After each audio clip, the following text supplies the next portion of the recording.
वार्ताय प्रतिबोधितं भगवतां नारायणेन स्वयं व्यासेन ग्रथितां पुराणमुनिना मध्ये महाभारतम् अद्वैतामृतवर्षिणी भगवती अष्टादशाध्यायिनी अम्ब त्वामनुसन्तता भगवद्गीते भगवद्वेषिते.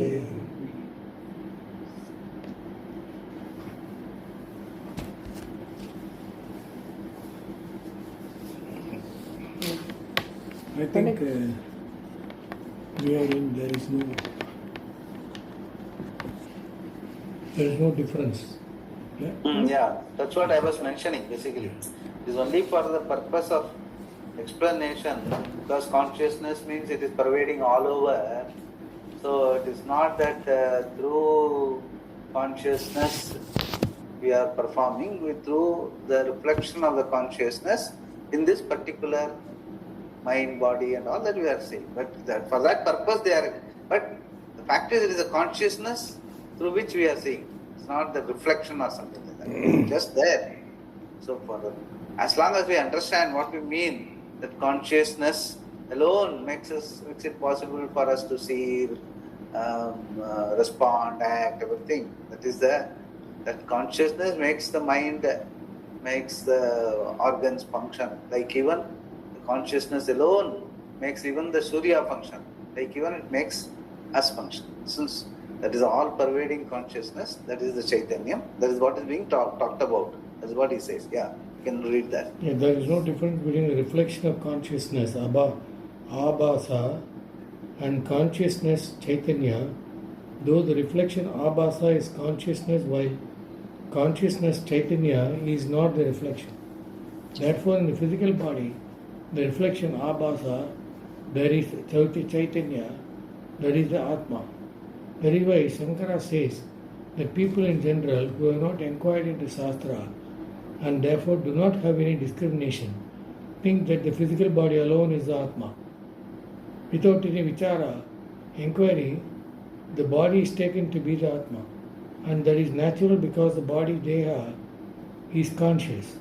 It is very natural to conclude that this conscious body is me and everything else is other than me. How can you say Atma is unknown? So if you assume that the physical body is only conscious, then okay, I am this body, that identification is not wrong. But what is being told is, conscious Atma is conscious, but consciousness is not restricted to Atma. So the Chaitanya, when you refer, it is all pervading. So you cannot identify yourself with a particular body, mind and say this is only Atma. If your reality is consciousness, that is all pervading. Consciousness is the reality. The body, mind, sense which reflects this Atma, the conscious being, is only an instrument. It is not a Chetanam by itself. Only consciousness gives the Chetanata to the body, mind, senses, which you generally take it to be the person. That is only for transacting purposes. It is nothing to do for identification. You are not supposed to identify. The reality is consciousness. Body, mind, senses are Chetana, conscious, because of the consciousness, and because of that you are able to transact. Just because you are able to transact at one unified entity like a robo and all that, doesn't mean the robo is identified person as such. It's not like that. Okay, it's all available. Transacting the world, only this body, mind, senses are useful, but doesn't make it the reality. The reality is only you, the conscious being, consciousness. That is what the clarity that B is A, but A is not B. Right from beginning, which somebody has been mentioning, that you have to be very clear that once that clarity improves, then you will be able to have that conscious being is my reality as a Shruti. And then everything else you do as part of the Vivahara. Since both have Paramarthika Nityatvam Satyatvam and the Vyavaharika Satyatvam should not be confused. Satyam Nitya should not be confused. That is a major teaching. Yeah. In fact, the body is not really taken to be Atma. It is only because of the consciousness that I look at the body and say, this is me. What I identify myself as is nothing but the conscious being. Therefore, that consciousness which is the Atma is known already. The problem with taking the Atma to be the body alone is that it is going to be subject to aging, illness and death as the body is. This conclusion is due to lack of discrimination, aviveka.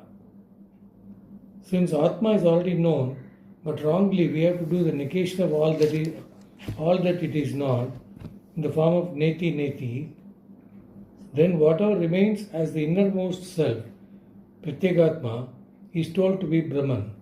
I am Atma Brahma. I am Atma Brahma. I am Atma Brahma. That is a Mahavakya in Mandukya Upanishad. Yeah. That is what we say, no? Generally I am telling the Sandhyavandanam also between. That is the same thing which we keep telling. Yeah. That is the teaching, Upadesa, wherein the cognition, the vritti, that Atma is Brahman, removes ignorance and goes away. Once the vritti has removed ignorance of Atma, you do not need a special vritti to know Atma, for Atma is always present in any vritti. Only the Chaitanya, the consciousness that is reflected in the vritti, is called Jnana. It is important to understand here that the vritti itself is not Jnana. Even when we talk of part knowledge, knowledge belongs to consciousness alone, because the knowledge aspect is consciousness. Swamiji, this anything is only the Chaitanya, vritti, the vritti that we... No, any vritti is only because of Chaitanya. Yeah, vritti is only a thought. Vritti is a modification of consciousness. Consciousness is there. A particular part consciousness is. When you say the part is a variable, consciousness is there. So without that consciousness, no vritti is possible. But vritti is not consciousness. Same thing. Vritti is not consciousness. Without consciousness, there is no vritti. No, that's so the first sentence. So the consciousness is called jnana. He says only. It cannot be called jnana. Consciousness is jnana. Jnana means atma jnana. The jnanam, the unchanging Chaitanya Swarupam, that jnanam is not vritti. Vritti is a particular vritti of a particular object. That's all vyavahara vritti. Thought process. Generally we say thought. Thought is called a vritti. Yes, modification. Yes. A modification. The pratiti, pratyaya, which I have said in the particular article which I sent you. Yes, the entire process of pratiti to pratyaya is all constantly changing. So it is all mithya. But what is making it possible from pratiti to pratyaya, entire thing is our consciousness, which is common. What consciousness is? Gatasanna, patasanna, matasanna. The sun means is. The is alone is consciousness. Everything else is variable, naturally. So we all are everything. The part itself will keep changing. The part in the last moment is not the same the part in this moment. By the time it has grown by 1 more second, so it will be, that means its life is less by 1 more second. So all these things we should be very clear. So continuously changing is called vritti, whereas consciousness is satyam and chaitanya. So this jnana is actually atma jnana. Yes, exactly. Yeah, the context. It to be, yeah. Sorry. The qualifying is done by name and form, Nama and Rupa. Therefore, every vritti has the presence of consciousness. In the knower consciousness, knowledge consciousness, known consciousness, in all the three, one consciousness alone is present. Therefore, there is no way of missing Atma at any time. One takes the body and so on as Atma because of the presence of consciousness. According to mechanical materialists, the body alone is Atma, Deha eva Atma. Another materialist, Lokayatika.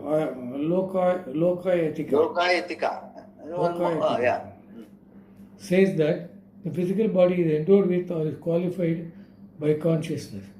The body enjoying the attribute of consciousness is Atma.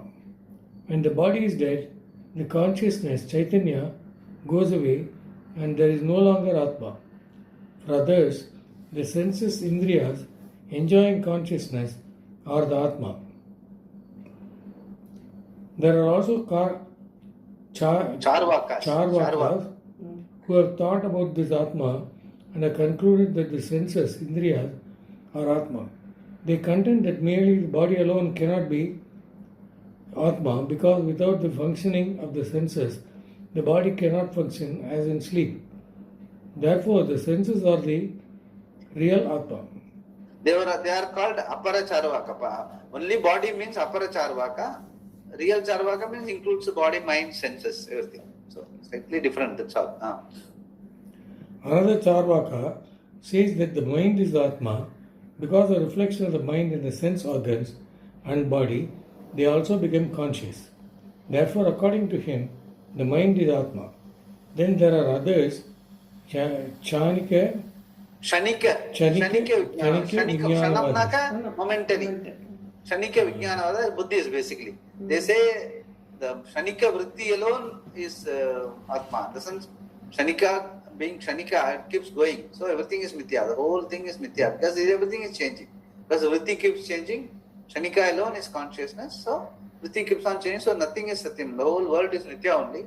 So that is why the Buddhists, they prefer the whole thing being Mithya. Let us follow Ahimsa. Just be useful to people. That's all. There is nothing else to do in life. So Ahimsa is their only pradhan, basically in their philosophy. Yeah. There are others, the Chanika Vijnanavadis, who say that the flickers of consciousness obtaining in the buddhi in the form of vrittis are the Atma. The vritti alone is Atma. Still others say that Atma is interior to the buddhi. The buddhi is only an effect, karya, while Atma is its cause, karana. In deep sleep, Atma is available, but the buddhi is not. And therefore the existence of Atma does not depend on the buddhi. Through the method of invariable concomitance and discontinuance, Anvaya Vyatireka. Anvaya Vyatireka is a prakriya. The method by which you explain. This is called Anvaya Vyatireka prakriya. They arrive at the conclusion that whatever obtains in deep sleep is the Atma. The unmanifest, the Avyakta, the undifferentiated, Avyakrita state of ignorance is taken as the Atma. Those people who do not recognize Atma as independent of Avidya see Avidya as the intrinsic attribute of Atma. Since Atma is known to all, there is a need for injunction to know it. Is there a need? Is there a need for an injunction to know it? Now, in all these situations, whether the buddhi or the body is taken as Atma, one thing is certain. The cause for the error about Atma is a reflection of the consciousness that is Atma. Therefore, one can say that knowledge for which Atma is the object is not subject to any kind of injunction, vidhi. Unless an object is totally unknown to you, you cannot be enjoying to know it. I can legitimately say that you must know a mangustin, for example, because you have no idea as to what it is. Whereas to say that Atma has to be known by you, jnanatvaya, that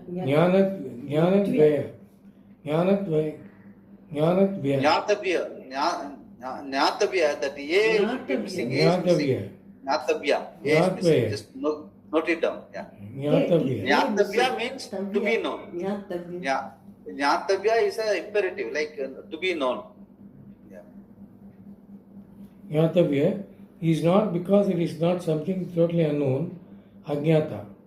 In the body, the senses, mind, and even the man-manifest condition, avyakta, is a reflection, abhasa, of the consciousness which is Atma. They are all conscious because they enjoy the reflection of consciousness. And because of this reflection, there is a delusion that each one is Atma. Why do you take the body as Atma? It is because this consciousness is there.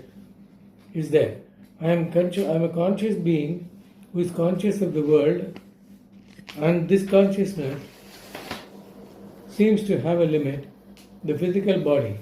I become one column of consciousness, one individual consciousness. The body. See, basically, in all these different philosophies or even science for that matter, you get what you look for. As simple as that. Suppose a person is looking at a particular through the science of spectrophotometry or any measuring instrument, measuring a particle and all that. If you in science, there is one famous statement. Heisenberg's uncertainty principle. Some of you might have heard of uncertainty. So there, if you look for a particle and measure it, it will give the measurement. What is this radius, circumference and all that. But you look at it as a wave, the same thing will look like a wave. It has got a trough and crest and all that, frequency. So the light also is measured as nanometers, like by frequencies, up and down and all that, crest, trough and all that. Like it appears like this. But if you look for a size, it will appear like this.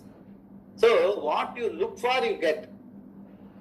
In consciousness also, since it is not having a rupa or this thing, desa kala vastu aparichinnam, timeless, spaceless, objectless being, anything you are philosophizing or you are looking for, you make it.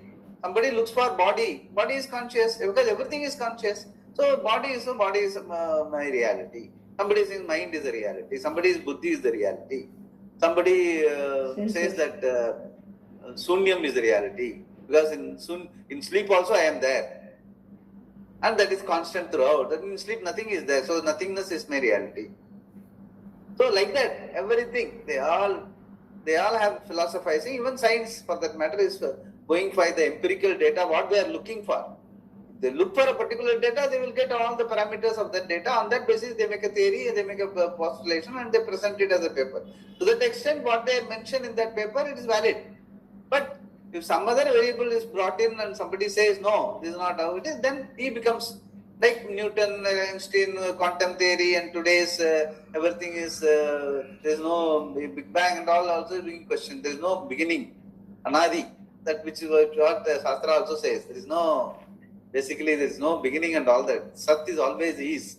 The consciousness is always is. So Sat. So that is something, but they cannot postulate because they don't have data. Because data is not there for the simple reason, what is dimensionless? How can you present as the data? Empirically it is not available. So it goes on, the research goes on. What is all? Since how far they can go closer to consciousness, they keep going continuously and it will be eternity because it is infinity. So it will be going on like that. But our rishis and Veda has by the self-revealing Atma, the conscious being, doesn't need any empiricality. I know I am everything, whatever I know other than me, I keep negating, then I remain as it is. Because I don't need to be objective, because I know I am. So that is a final thing, that is what the Vedanta is all about. But Vedanta includes, Vedanta does not disown anything. If you say body is Atma, yes, body is Atma. If you say mind is Atma, yes, mind is Atma. Everything is Atma only. But Atma is not the body, Atma is not the mind, Atma is not Sunya, Atma is not a ever-changing thing. Everything changing is powered by Atma only. Whereas Atma is changeless. That is why you are able to make all those changes possible in your life. Changing is possible because of the changeless. That is the final understanding that this jnanam gives. That's what it is. Yeah.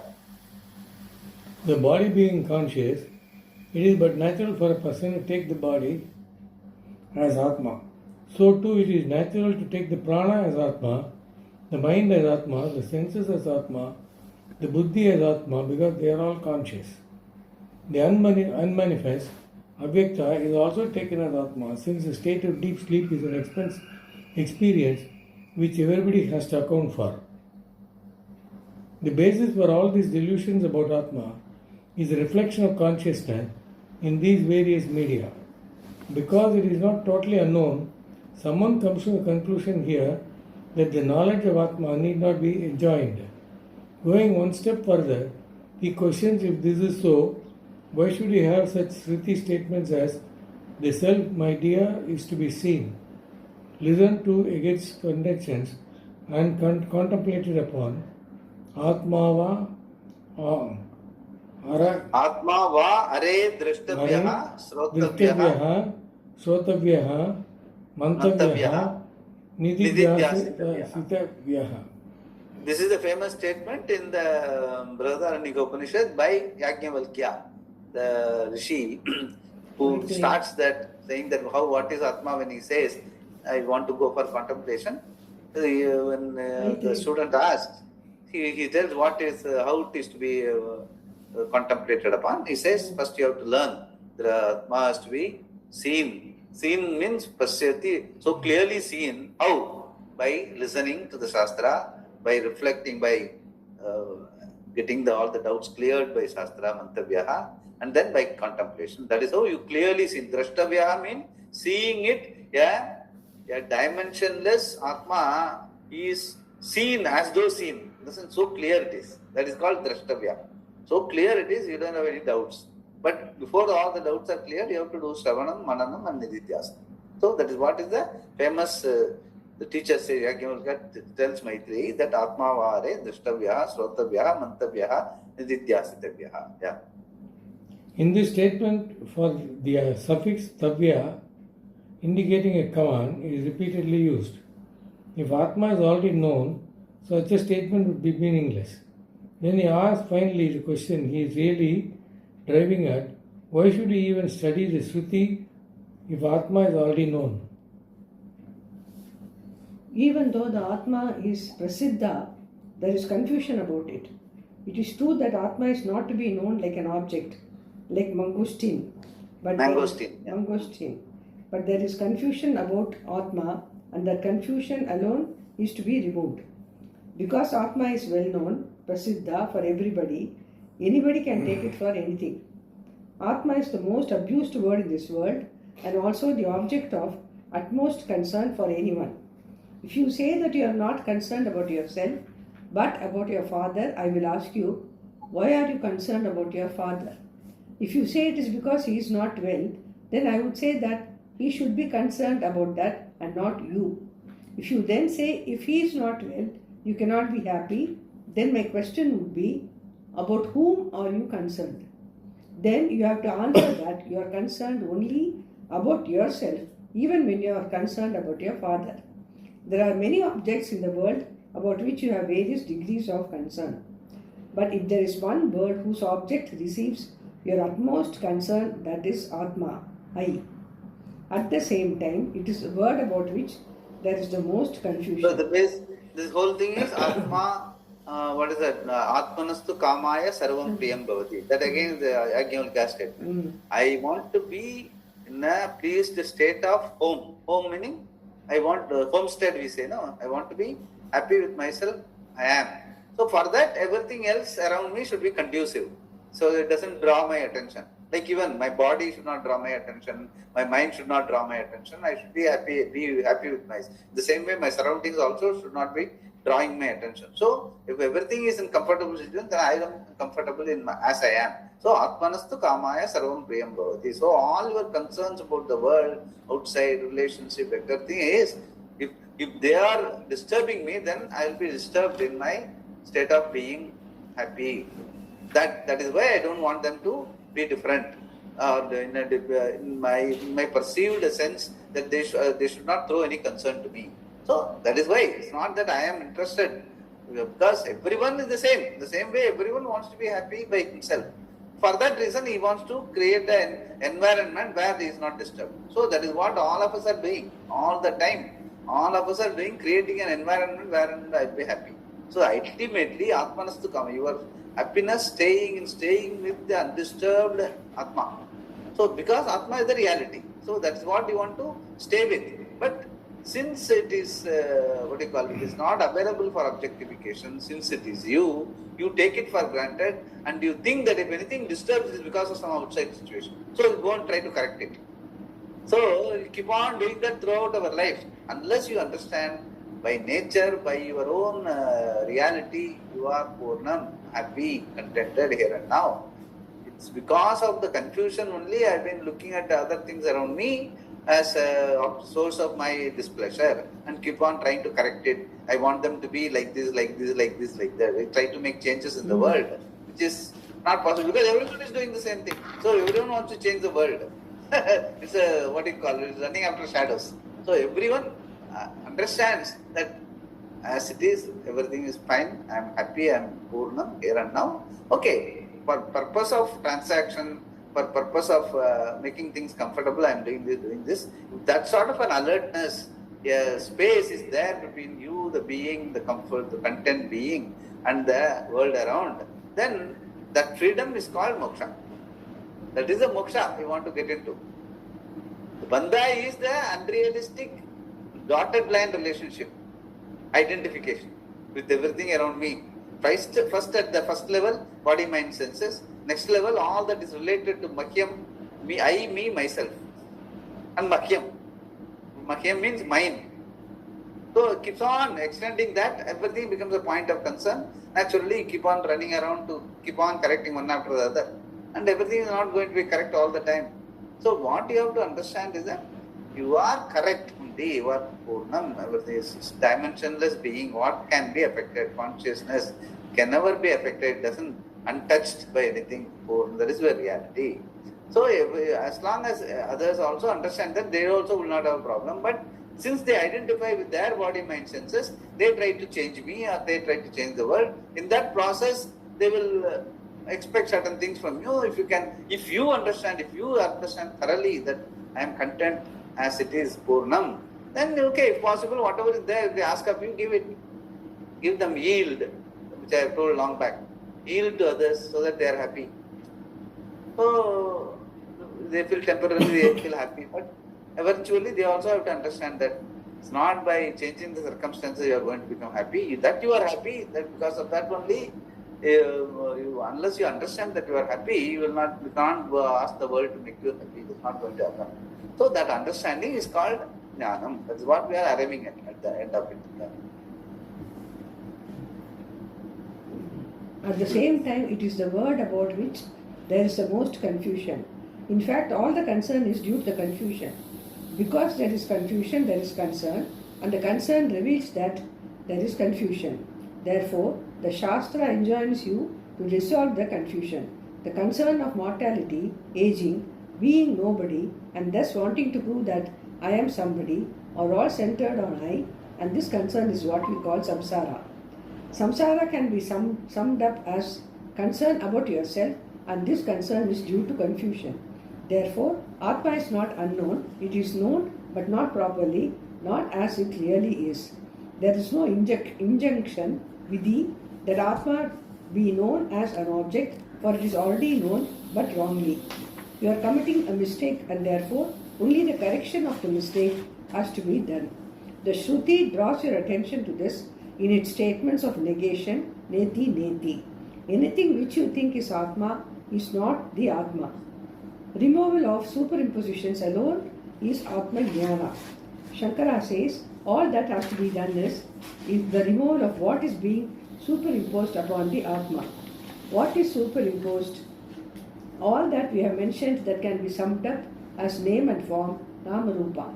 Atma is mistaken for avidya or abhyakta, the unmanifest cause, then variously as the effect in the form of the mind, functioning either as buddhi or manas, which is a vritti that has no existence apart from Atma. Being superimposed, none of this is real. Similarly, Indriyani, the senses, Deha, the body, etc., all of which are not Atma, are superimposed upon Atma, and that superimposition has to be removed by knowledge. So here, the first sentence, Atma is mistaken for avidya or abhyakta. What he means is, in sleep. In sleep, you are totally ignorant. No, you don't know anything. So that state alone is Atma, because there alone you are there. And the same thing, when you wake up, along with that everything else comes in, but the person who was sleeping, the person was also there. That means that is a reality. Some people assume that the ignorant being, the person is a reality, which is not, because that even though you are ignorant in sleep, when you wake up, when you say, I had a good sleep, that means what? You the awareful being was there, and that is why you are able to say, get up and say that I had a good sleep. That means it was not totally ignorant.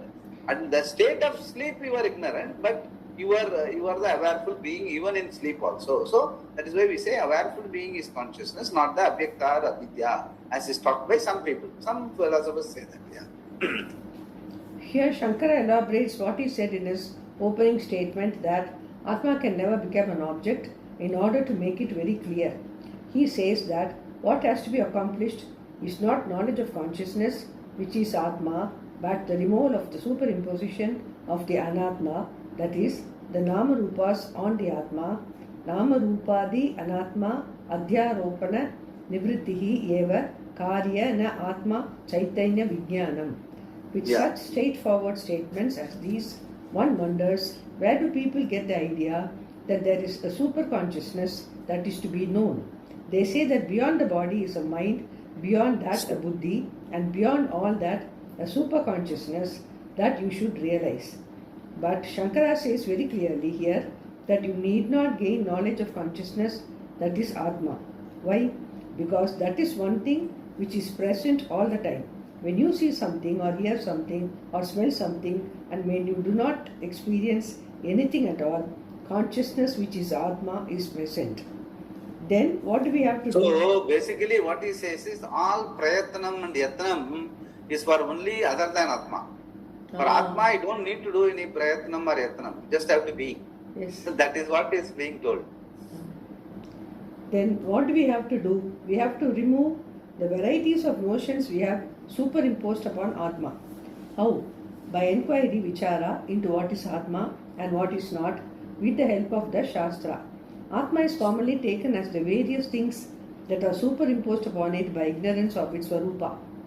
In such forms as the mind, as eyes and ears, in anything you see, anything you encounter, in that form, the consciousness that is Atma is always present, prasiddha. It is known to everyone, including the Buddhist, the Charvaka, and the naturalist, as qualified by the mind, or by the sense organs, or by the body. Whatever be the school of thought, all that they do is adding a qualification to the Atma. Even a person who has not thought about it has some conclusion about the Atma which is wrong. Being known to everybody with all these superimpositions, Atma is not to be known as we usually understand knowing, but is to be known in a special way, that is by removing all the erroneous notions about it. It is already known but with the confusion, and therefore removal of the confusion is what is called Atma Jnana. There is no objectification of the Atma. That is why it is said in the Kenopanishad that he who says he knows Atma does not know the Atma. Of course, he who says he does not know the Atma also does not know. But even though he says he does not know the Atma, the one who says so is the Atma. Atma is always prasiddha, evident to one, and therefore knowledge of Atma is not one of aprasiddha vishaya at any time. So that is why which we have seen also before, that self-revelation, generally we say in all religions, everywhere, revelation, Ishvara Vachanam is revelation. Revelation is what is the ultimate. So Vedanta, what it finally says is, revelation is only self alone, can be self-revealed without any kind of knowing parameters, because it is dimensionless and that is you.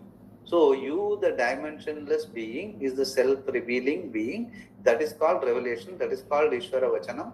That is the ultimate, and that is the most sulabha. If you understand, everything else comes with dimension. You must know the measuring instrument. You must be able to postulate it. You must be able to prove it by experimental data. Then somebody else will come with objection. You have to overrule that objection. You have to code. All those things have to be done for every other research or every other knowledge. Whereas Atma is self-revealing. That is why it cannot be objectified. It has to be followed immediately with the statement, it need not be objectified, because it is you. And it is dimensionless. So, Swatas Siddhaha is the final pramanam. Even though we talk about Shastra as a pramanam, Shastra itself finally says Swatas Siddhaha is a pramanam. You are the pramanam for yourself. Pramanam, what it does is, all the Sabda, what you are assuming wrongly, it is negating, neti and all that, finally leaves it to yourself to be. So, since this Shastra Pramanam is able to guide you properly, where you cannot make a mistake any further, that you are zeroing in on yourself, the Atma, which is equal to Atma Jnanam, that is why Shastra is called Pramanam. Not because it is going to produce an Atma and give it to you. You are already there, you have mistaken, that mistake is removed, and you are Swata Siddha, so you be, that's all, and you don't have to know even. There is nothing to know, just be. So that is why Shastra is called the Pramana, because it leads you to the correct understanding of self. Yeah. Swamiji, can we say that Tamil Kandavar Vindilan, that is it that? Kandavan Vindilan, Upanishad, what it says is that only. That only. Exactly what it says. One who says I know, meaning one who says I know is objectifying, which is not correct. One who says doesn't know, he knows because he is. It is nothing question of knowing or not knowing. He is. And finally the student says, there again, he says that it's not that I do not know, but it's not that I do not know. I know, and whomsoever knows it this way knows that I know. That means he says, even this teacher knows that I know. That is why I don't have to say that I know or I do not know. So beautifully he puts it. Then the teacher appreciates. Yeah, correct. This is how you have to understand. Yeah. So that is the Vindavar, Kandidavar. All those Siddha Purusha Vakyas are all like that only. It's all, since it is not explained by way of teaching, it remains a mystical statement. Mystical statement, if it is true, if it has a Shastra Pramanam, some support of it, then it is no more a mystical statement. You have to demystify it by understanding. That's all. Yeah.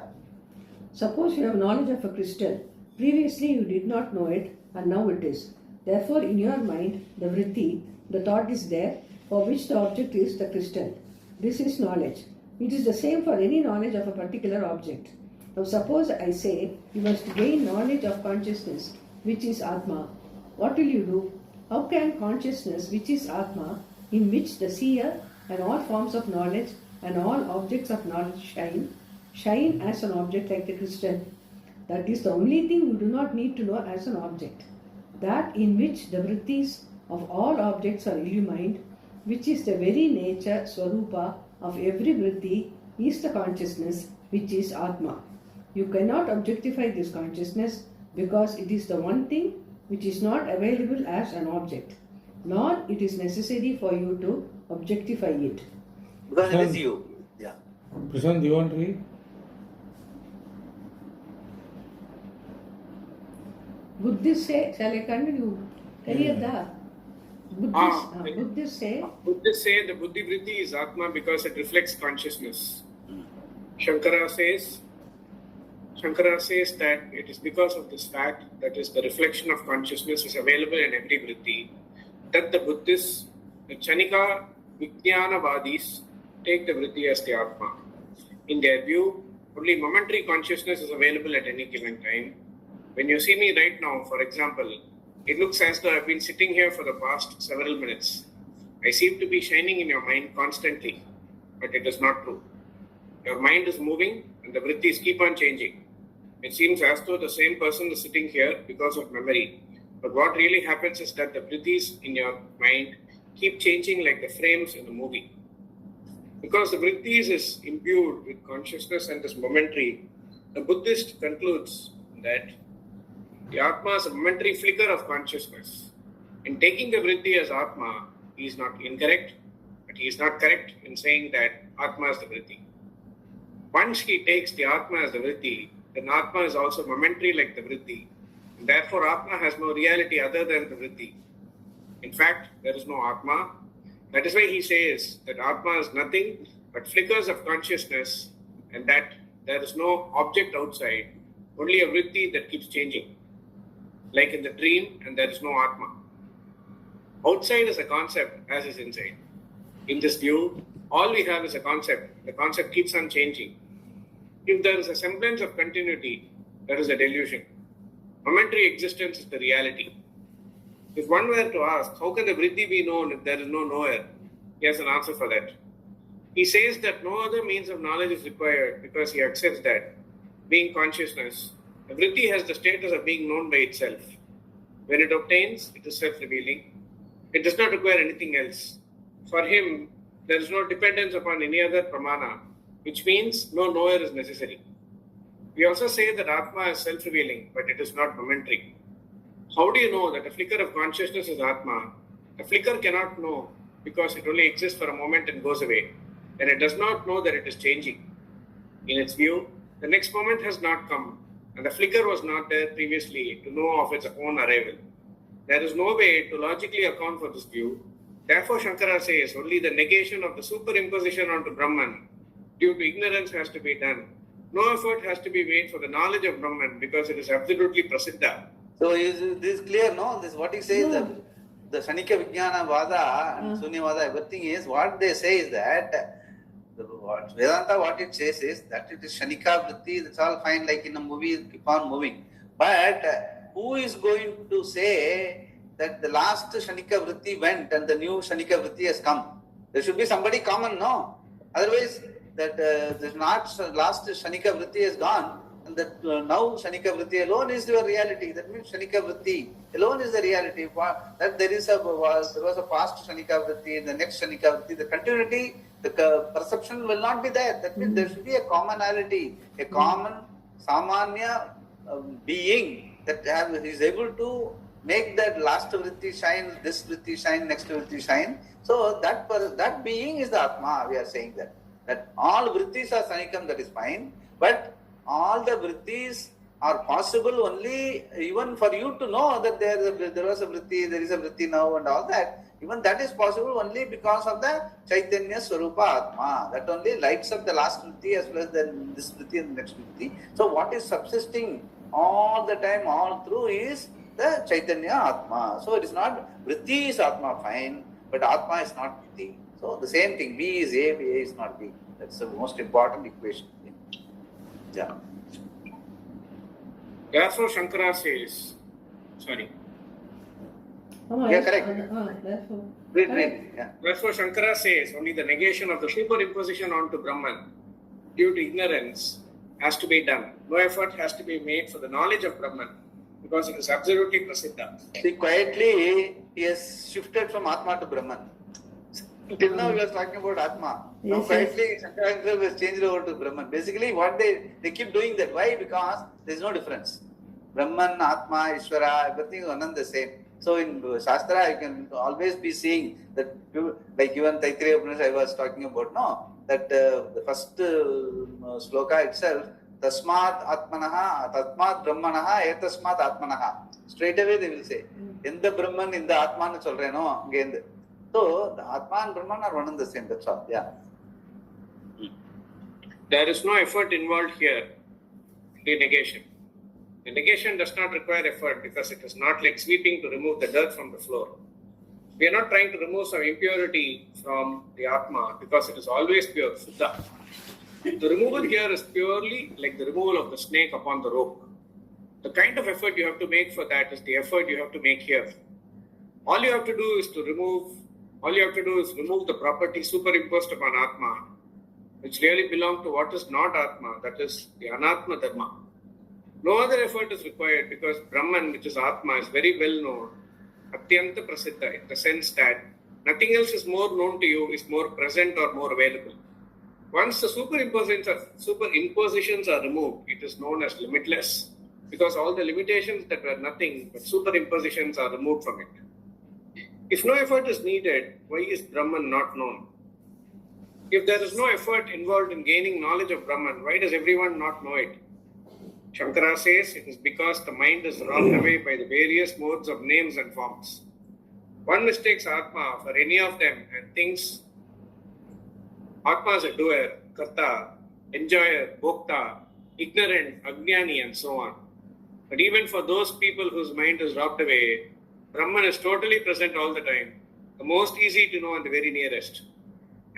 There is nothing nearer than Atma because it is yourself. Even so, for those whose mind is robbed away like this, it is to be known. If discrimination is lacking, what is present seems to be not present and difficult to understand. What is nearest seems very far away and other than oneself. Brahman, which is the Atma, which is always present, looks as though it is something to be accomplished, something to be reached after transcending everything. Even though it is the easiest thing to understand, it becomes difficult, complex. And even though it is the very nature of oneself, one always wants to look outward of it or wants to dive deep within for gaining this Atma. In some form, the person is always searching because of lack of discrimination, viveka. Because his mind is occupied in varieties of things like heaven and other local things, he does not think what he is seeking is himself. He thinks there is some other thing, something other than himself that he has to gain. Therefore, Atma is difficult to know. Dur-vignyaya. For the adhikaris, Brahman is easily known. On the other hand, a qualified person who is gone through this whole 17 chapters, 18 chapters with Shraddha and following the life of Karma Yoga and lifestyle, no indulgence and all, that person who is ready for the adhikari, Brahman is easily known. That's what he is concluding here. Yeah, read. On the other hand, there are those whose minds are freed from concerns about external objects or discovered certain objectivity in themselves. These people who are mature have gained two types of grace. One is the grace of the teacher, Guru Prasada. Some people think this means the Guru touches you somewhere and you get some special experience as though he's transferring some power to you and awakening your Kundalini. This is all nonsense. They say everything is Nitya, but this Kundalini, which is equally Nitya, somehow becomes Satya. Any experience, including Kundalini, is Nitya. It is within samsara. The grace of the teaching here is teaching. Upadesha. The grace of the teacher here is the teaching. The teacher is the teaching. Yeah. The grace of the teacher here is the teaching. Upadesha of the meaning of the Mahavakya, Tattvam Asi. Then you need Atma Prasada. You have to bless yourself. If you look down upon yourself, what can the Shastra do by telling you that you are Brahman? You have to look upon yourself as one who is fit to know this. Then alone is it available. For those who have this type of mind and a proper teacher, it's twofold grace. There is nothing more well known, nothing that can be understood more easily, nothing more immanent. Swamiji, this is the first thing everybody has to know when going to meet Jagat Gurus and all that, Swamiji. Yeah, that's all always there. That is in the sense, what we have to do is, we have to keep for ourselves. Those things. We cannot fight. All those things are always there. But once we gain clarity, and whomsoever is interested in, and that is the satsang, what it is all about. You have to slowly, in the sense, we don't have to form an opinion or. I'm saying for myself. Vedanta, Advaita Vedanta includes, validates everyone. Everyone is in the queue. Mama Vatma eva anvartante. Bhagavan himself has said that. So everyone has their own level of understanding and they will grow. But we have to, the sense, once we grow and we behave and we live our life in consonance with this understanding, automatically you will inspire other people around you and maybe they will also be benefited, life can be better for everyone. That is how we have to look at it, yeah. It is not Jagat Guru also, Swamiji himself, Guru that. Huh? You can gain that in his presence. I'm saying that this is for anybody who is going to a guru, I said. They should go with this. It need not be Swami, can be this guru himself. Yeah. That's what I'm saying. Any guru, I mean. What Kumar, you were asking? Sorry, one doubt. Yes, Swamiji, a sudden doubt. Don't mistake me for this. Actually, Atma is Jivatma and Paramatma. And there is Brahman also. So we say Jivatma and Brahman Tattvamasi are same and Paramatma is Ishvara. Everything is Jiva.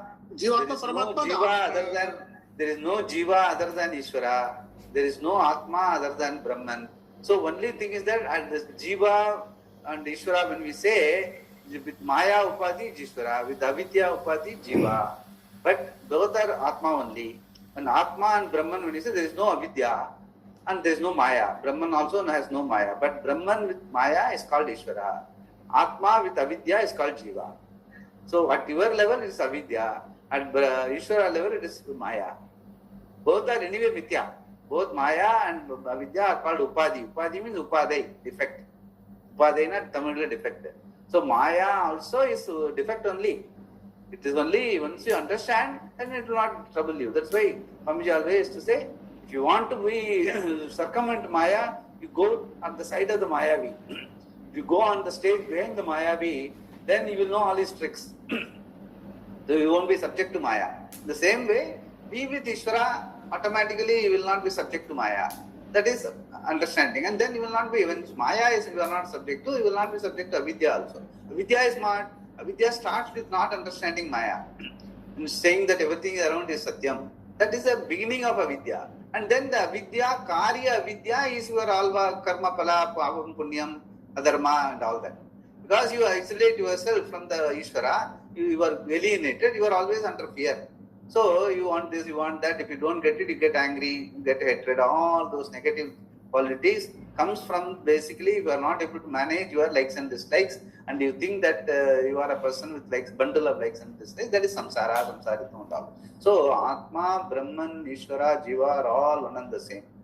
There is no difference as far as Shastra is concerned.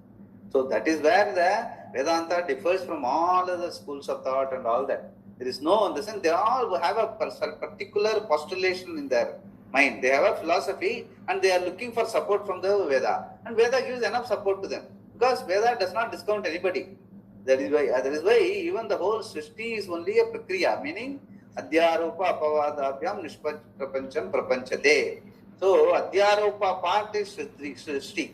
The whole Veda, Shastra also describes very elaborately what you think is name and form as Srishti. And it gives logical explanation also. So it validates you in the first place. Okay, you are doing this, you are doing properly, Dharma, Ishvara, Upasana, everything is fine. Good, you have done a nice job. But since I have validated you, I am telling, Shastra tells you that since I have validated you, now you listen to me carefully. I will tell you there is something more profound in life. Then slowly Apavada starts. See, when you see something, what is the basic? When you see a pot, what you see is only clay. When you see clay, what you see? Only molecules. When you see molecules, what you see? Atoms and electrons coming together. What is atoms and electrons coming? It's only a concept. The concept starts with whom? The mind. Mind, who is lighting up? I. What is that I? That which is not other than this mind, particles, everything. Then only that I can be there. What is that I? That is conscious being. That is what? Atma. Since conscious being is other than all these things, dimensionless, timeless, spaceless, objectless, that Atma, the Brahman also cannot be anything different. That also is timeless, spaceless, objectless. Therefore, Atma equal to Brahman. Then what it is all about? What this is all about is like how you see a pot, clay as pot, you see Jagat as Ishvara as Jagat. That is the only difference. That is at the global level, this is at a minuscule level. So both are anyway laced with avidya. If you understand, you grow over avidya and then you accept reality. But these are all available. Still pot will be available for transaction. Just because it is available for transaction, that is what it says. Upalambat, Samacharat, Sab Prayojanavatvat. It has got a form, name, function, beauty, everything. Just because it has all these things, it is not real. What is real? Only clay is real. Likewise, even though body, mind, senses, the whole world, prapancha look beautiful for transacting and all that, just because it is useful, it is not real. In fact, what Shastra says, anything useful is mithya. Straight away it says, easiest way to understand mithya is anything that is useful is mithya. So everything is what we transact is only usefulness. That is why we are transacting. It means the whole world is Brahma Satyam Jagan Mithya. Jagan Mithya means Jagan is Jagat, fine. But if you understand this as real, then it is Mithya. Which is what I have mentioned in that article also, which I have written and sent to you some time back. You must read all those things. See, Jagat is not Jagat, is Jagat. It is okay in its own place. If you take it as real, then that is Mithya. You are understanding Mithya is not an object. Mithya is the reality you give to a particular thing which is other than itself. Atasmin tad buddhi, tasmin atad buddhi. If you take this as that and that as this, both are Mithya only. So, in the same way, Atma, Brahman is the reality, Paramatma, Jivatma, all Atmas are, even Anatma doesn't exist other than Atma. That is the beauty. In Sanskrit, Anatma, if you ask a child, it will say, what is other than Atma? No. In Vedanta, Anatma is what is not other than Atma. And you take it as something different. That taking something else part as part other than clay, that is a mistake. That is why pot is mithya. Otherwise, pot is useful. That is a beauty. The whole misunderstanding is called mithya. Otherwise, everything has its own place and it is usefulness. Fine. But just because it is useful, it doesn't become real. So, Vedanta is a reality understanding. Reality understanding is Sat, Brahman, Atma, Chit, Chaitanyam, consciousness. Only is the reality. Everything else is available only because of the blessing of Atma. So the blessing Atma is Chaitanyam, is that which blesses the Maya also. That is why Maya tu Prakritim Vidyam, Mayinam tu Maheshwaram. Maheshwara toda blessing lada Maya also is there. That is why Parvati, all the stories, Parvati got killed, burnt, but she tries. All those the stories are to emphasize that Shivam and Shakti are one and the same. Shakti is Strilinga in Sanskrit. Because of that, we think Shiva is male, Shakti is female. And started all the stories, all the deities, everything started. The whole spin of our religion is Shiva and Shakti are male and female. No, Shakti is just a Strilinga in Sanskrit, that's all. Shakti is nothing but Ishvara Shakti. Maya is only a Shakti by which it gives you the feeling that everything around is different. That is how all of us start our life like that. But once we understand nothing is other than me, then that is the samanam, that is the resolution. That is what that Om is talking about. That everything, like Jagrata Avastha, Dream Avastha, Sushupti Avastha, everything gets reduced to Om. Because everything is nothing but name and form. Name is nothing but words. Words are nothing but A, U, Ma. And A, U, Ma is finally reduced to Om. That is why the Om is the single Pratima or Pratika of the entire creation. Likewise, all states of life are reduced to Om. All words are reduced to Om. Finally, what is Om is Satyam, Jnanam, Anantam, Brahma, Jiva, Brahma. That is being represented by the word Om. Because everything else is Nama Matram. The part and partners both are Nama only. They don't have a real substance other than the clay. That is how it all starts. The same way everything has to be understood. Then you can be a Atmavare, Drashtavyaha, Srautavyaha, Mantavyaha, Nididhyasitavyaha. Then you are ready to be at all times. And then do whatever. So, love and do what you need to do. Period. Love is the only pradhanam emotion, which is the only valid emotion in life. Everything else is because you don't own up this oneness. And because of that, all other emotions come into being. So it's all not necessary. Love is the only emotion. Everything else is do what you need to do given the situation. Usefulness. Because everyone, the whole 99.9% of the society is going to be looking at the usefulness of all vyavahara. So we have to do it. That is why Shastra also finally how a person who has understood and is happy, content with himself, what he will do with the world. Jadaval lokam acharet. Ellarim bola naanu irupaan. That's all. You can't see a glow behind his head to identify him as that he knows. That is how it concludes. Yeah. I think we'll stop here now. Yes. For the Adhikaris. Where is it? Objection by an Upasaka. From where we have to start? No, for the Adhikaris we will start, Swamiji. For Where Adhikaris, is it? Brahman is easily known. Okay. From there we have already done you will that. see that. For the Adhikaris, Brahman, we will start from there. Yeah. This Upadhyaya, you said, right? Upadhyaya. Huh? Upadhi. Upadhyaya. Upadhi. Upalamba. Upalambat, Samacharaj, Saprayojanavadvad. Upalambat na available, that's all. Useful. Upalabdhi means it's available. Simple Sanskrit. Upalabdhi. Now even generally people also may say Upalabdhi is available. Especially in Kerala they use this word. Upalabdhi. Upalabdham. It's there, it's available. Because what we think is, whatever is available is real. That This is our premise which we start our life. And finally Shastra says whatever is available is not real. Because it has got a dimension, as simple as that. When it is available as an object, if it has a dimension. If it has a dimension, it is falling within time and space. I say Atma is not even, from Atma time and space has come. It is the singularity.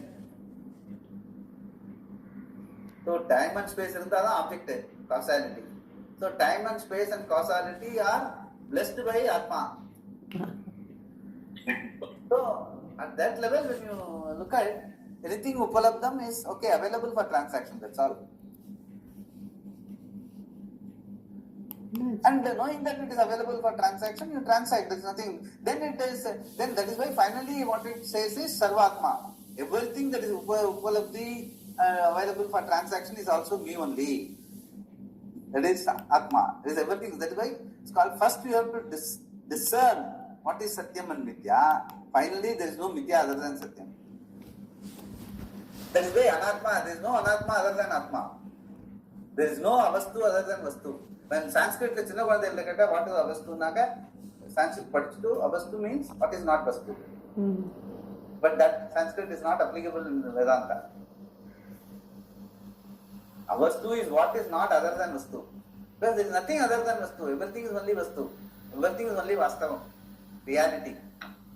It is like karma and akarma. If you take it as other than reality, that is Nitya. That is what we live. It is like karma and akarma. Akarta and Akarta, basically. Yeah, Akarta and Akarta.